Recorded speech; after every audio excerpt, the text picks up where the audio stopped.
Halo teman-teman, bertemu lagi dengan saya. Kali ini kita akan membahas tentang replikasi virus. Merupakan sebuah proses pembentukan dan perbanyakan komponen-komponen virus.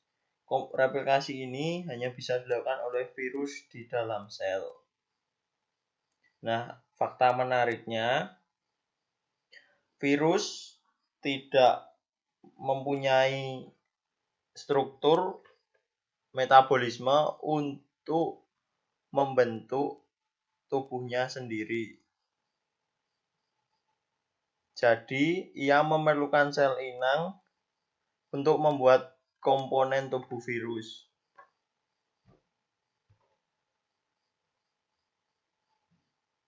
Nah, komponennya ada materi genetik dan selubung protein kapsid. Nah, cara replikasinya ada dua, yaitu litik dan lisogenik. Siklus litik terjadi jika pertahanan sel inang lebih lemah dibanding dengan daya infeksi virus. Pada siklus ini, sel inang akan pecah.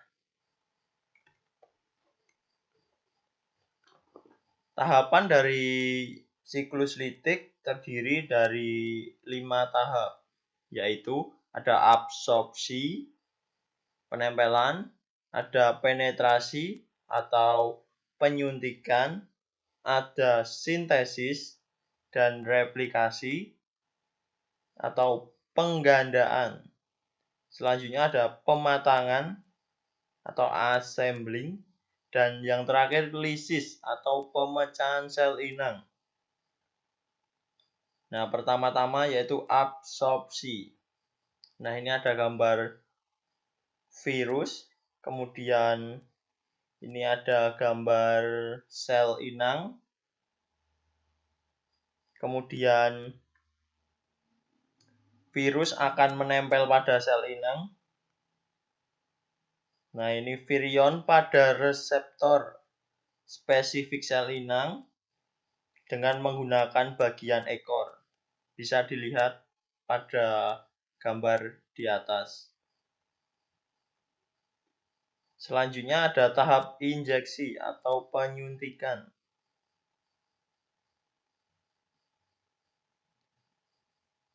Virus menyuntikkan materi genetik ke sel inang sehingga kapsid virus menjadi mati.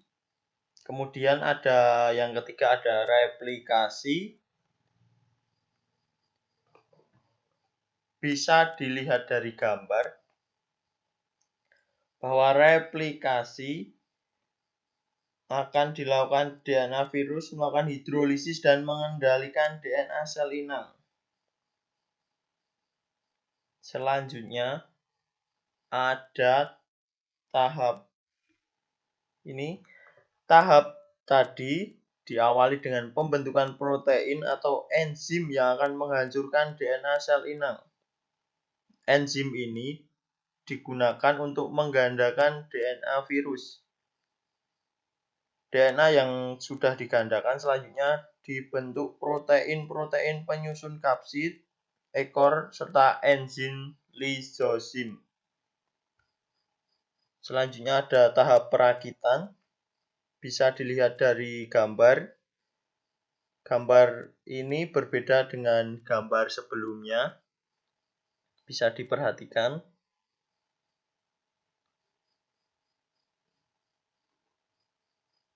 Perakitan kapsid pada bagian virus berupa kepala, serabut, dan ekor menjadi satu bagian.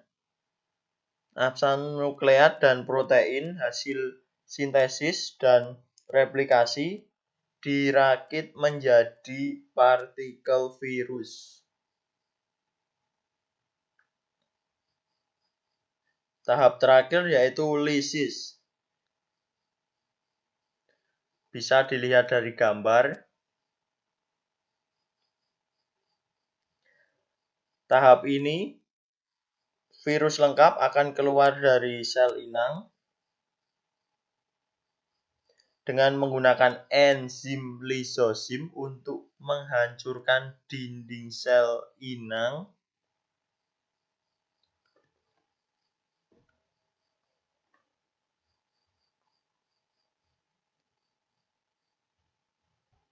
dan sel inang akan mengalami kematian.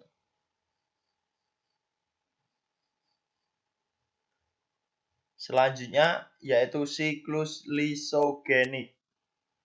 Siklus ini terjadi jika pertahanan sel inang lebih baik daripada virus atau daya infeksi virus.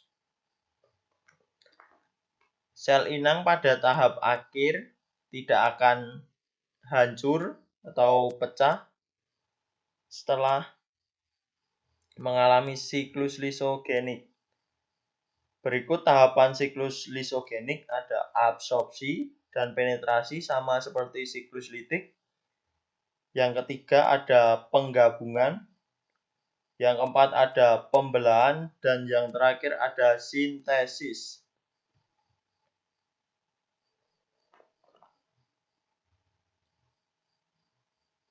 Nah, ini langsung saja ke tahap absorpsi dan penetrasi. Sudah dijelaskan pada siklus litik. Prosesnya sama dengan siklus litik. Yang ketiga ada tahap penggabungan. Bisa dilihat dari gambar. DNA virus bergabung dengan DNA sel inang. Dan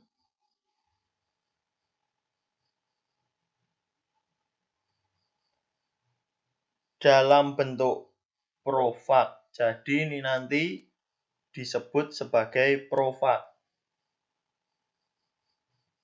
Sebagian besar gen berada pada fase tidak aktif, tetapi ada satu gen yang selalu aktif.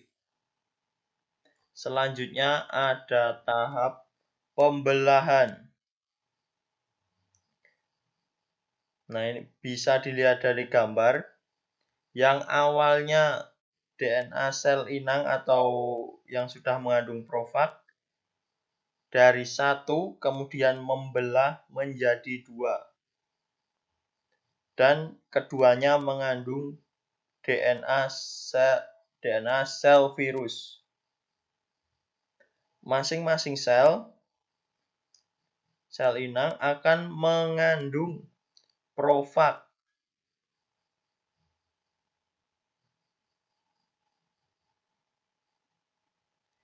Ini ada fakta menarik dari siklus lisogenik.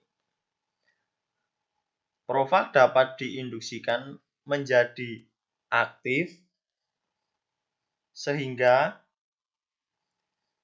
mengakibatkan terjadinya daur litik. Siklus lisogenik secara teoritis terhenti ketika sudah mencapai tahap keempat atau fase pembelahan.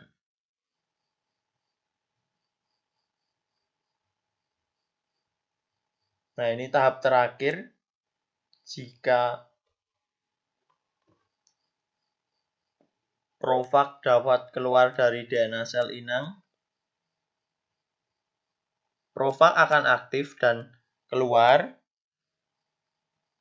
dari kromosom bakteri sehingga DNA bakteri atau sel inang hancur. Nah, ini gambarannya ada virus. Ini merupakan siklusnya. Ada kromosom sel inang. Kemudian ini tahap penempelan. kepada sel inang. Selanjutnya ada tahap penetrasi atau injeksi.